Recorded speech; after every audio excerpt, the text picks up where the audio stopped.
This free step-by-step video comes to you directly from Haynes. You can complete more than 200 jobs on this vehicle when you purchase the complete Haynes online manual at haynes.com. Open the passenger's door and pull the bonnet release handle. Lift the safety catch and open the bonnet.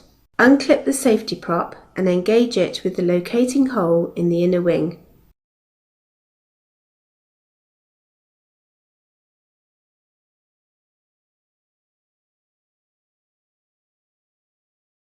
The coolant level varies with engine temperature.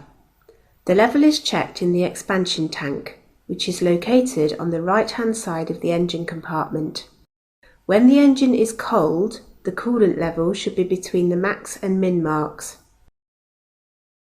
If topping up is necessary, wait until the engine is cold, then turn the expansion tank cap slowly anti-clockwise and pause until any pressure remaining in the system is released.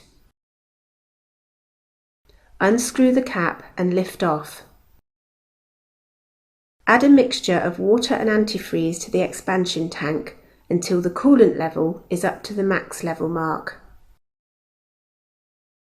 Refit the cap, turning it clockwise as far as it will go until it is secure.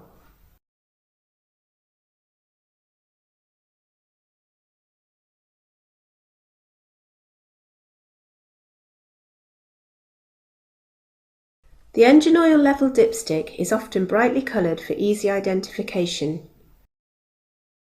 Withdraw the dipstick.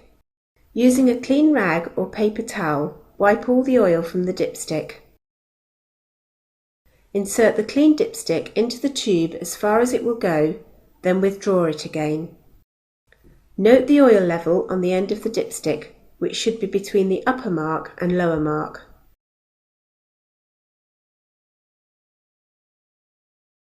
Oil is added through the filler cap. Unscrew the cap and top up the level. A funnel may help to reduce spillage. Add the oil slowly, checking the level on the dipstick often. Don't overfill. When the level is correct, refit the filler cap and securely tighten it.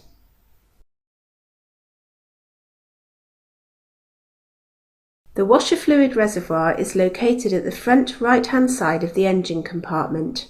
If topping up is necessary, open the cap. When topping up the reservoir, a Screenwash additive should be added in the quantities recommended on the bottle.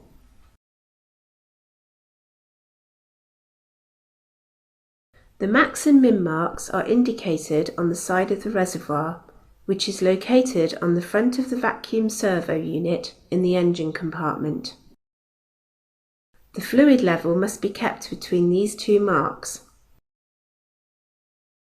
If topping up is necessary, first wipe the area around the filler cap with a clean rag before removing the cap.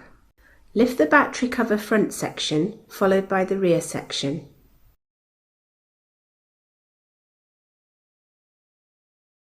Carefully add fluid, avoiding spilling it on surrounding paintwork. After filling to the correct level, refit the cap securely and wipe off any spilt fluid. Refit the rear section of the battery cover, ensuring it locates correctly with the battery box. Then refit the front section in the same manner. Support the bonnet, then stow the safety prop and firmly close the bonnet. Check the bonnet is securely locked.